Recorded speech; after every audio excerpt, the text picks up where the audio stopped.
Welcome to Tax Teach. I hope you're all having a great day. My name's Sean. I'm a certified public accountant specializing in taxation. Today, I want to talk about 5 tax credits that you should be aware of this tax season. I chose these tax credits because they're very common and a lot of people encounter them as they prepare their tax returns. So I want you to keep these in mind as you go through your tax return to see if these apply to you. So with that, let's look at these 5 tax credits. All right, so the first tax credit I want to talk about is the Earned Income Tax Credit. The Earned Income Tax Credit helps low to moderate income workers and families get a tax break. So the government's trying to help out these hardworking families by giving them a tax break. And so the tax credit amounts varies depending on what filing status you are and if you have any children. If you have no children, you could be qualified to get up to $1,502. And then if you have 3 or more qualifying children, you get up to $6,728 worth of credit. A table should be popping up now showing this. Also, depending on how much money you make, you might not qualify for the Earned Income Tax Credit. In this table here, you can see the maximum AGIs that you can have before you're unable to take the credit. And there's also a couple of qualifications that you need to meet in order for you to take the credit generally. The first is you can't have investment income over 10,000.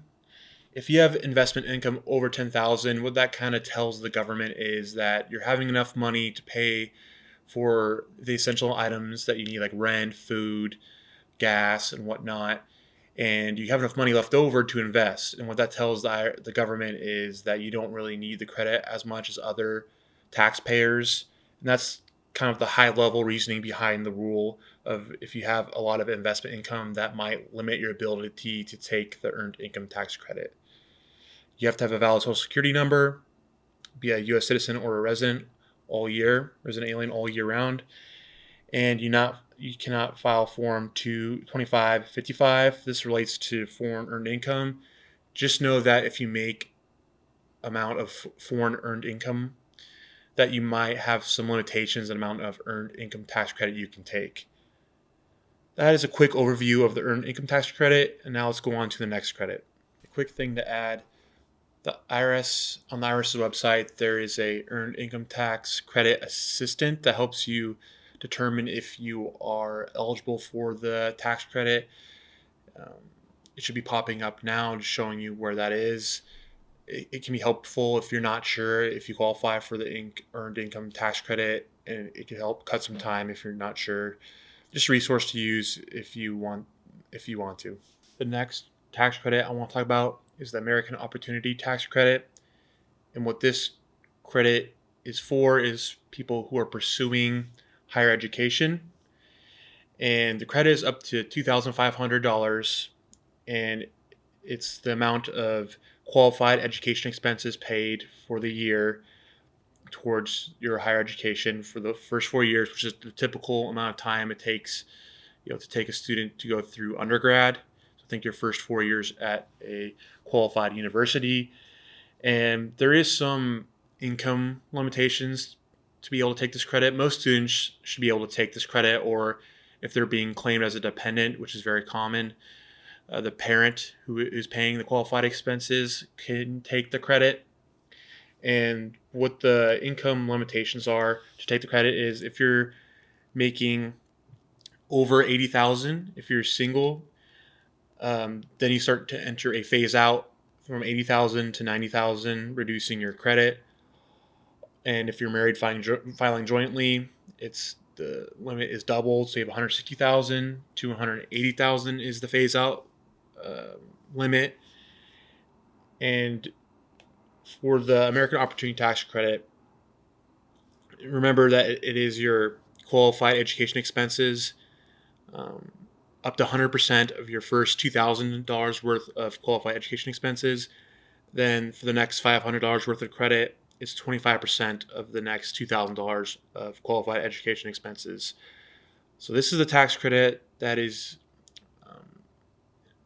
involves school, pursuing your undergrad, and you can get up to $2,500 worth of tax credit related to your qualified education expenses. The third credit I want to talk about is a lifetime learning credit. After you've used the American Opportunity Tax Credit, your first 4 years of qualified education expenses, usually pursuing your undergrad, the next tax credit available is a lifetime learning credit, which doesn't have any 4-year limitation like the American Opportunity Tax Credit. This tax credit is used, think of if you're pursuing your master's degree, a doctorate, um, you know, your a law degree, and it doesn't have to be necessarily school based. It can be a professional degree courses, learning some kind of job skill, some kind of craft, those kind of institutions. You can also get this lifetime learning credit for doing those kind of academic courses. Like the American Opportunity Tax Credit, the lifetime learning credit has some income limitations. So if you make over a certain amount, you're unable to take the $2,000 credit per tax return.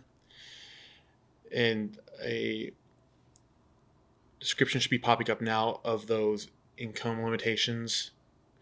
And the thing is, another thing that's different from the lifetime learning credit opposed to the American Opportunity Tax Credit is that the lifetime learning credit, you can only take up to 2,000 per tax return. So to highlight this difference, if you had a couple kids going to college and your parent paying for them, you can take multiple tax credits related to the American Opportunity Tax Credit. But for the lifetime learning credit, you can only take 2,000. Just a difference between the two credits. The next tax credit I want to talk about is the child tax credit. If you have a child that's under the age of 17, this tax credit might apply to you if you're making under a certain amount of money and some other qualifications. But I want to kind of go high level here. You can get up to $3,600 per child if they're 5 or younger. Once they're over the age of 5, so 6 to 17, they can make you can get a $3,000 tax credit from those children aged between that age I just mentioned. This is a pretty big difference compared to prior years where we only had a $2,000 tax credit you can get your child tax credit. So a sizable change in the last couple years. If you have a dependent who is over the age of 17, so 18 or older, you can still get a tax credit. This is the dependent tax credit. It's not as high as the 3,000 or 3,600 that it might apply if you have the child tax credit, but you might still be able to get the $500 worth of dependent tax credit. Just keep that in mind as you're going through the return this year. If you're taking care of children, or you have other dependents, like I think elderly parents or relatives, or if you're taking care of somebody, you might have the child tax credit or the dependent tax credit of $500. The last tax credit I want to go over is the Savers tax credit. And this tax credit encourages people to invest towards retirement in their future. And the credit is up to you can get up to $1,000 if you're single, and $2,000 if you are married filing jointly. There are a couple qualifications you need to meet in order for you to qualify for this tax credit. First is you have to be 18 or older. You can't be claimed as a dependent on another person's return, and you're not a student. Some basic qualifications you need to meet to take this credit. There's also some income, like any other credit, there is some income limitations. A table should be popping up now of the income limitations depending on your filing status. And how the credit works is if you're making a certain amount of income, you may be able to take 50% of your contribution. For example, let's say you contribute $2,000 to a qualified retirement plan. You can take $1,000 of the credit if you're single. Now, if you're married filing jointly and you contribute $4,000 to a retirement plan, you can take up to $2,000 worth in the Savers tax credit if you qualify for it. If you have a certain amount of income, instead of having the 50% of your contributions, you might go down to 20%. So what that means is you have to contribute more in order to get more credit. So instead of the 50%, like my first example, you have 20%, and then it goes down and down until you reach a certain amount of income and you can no longer qualify for the Savers credit. wanted to put this credit on your radar.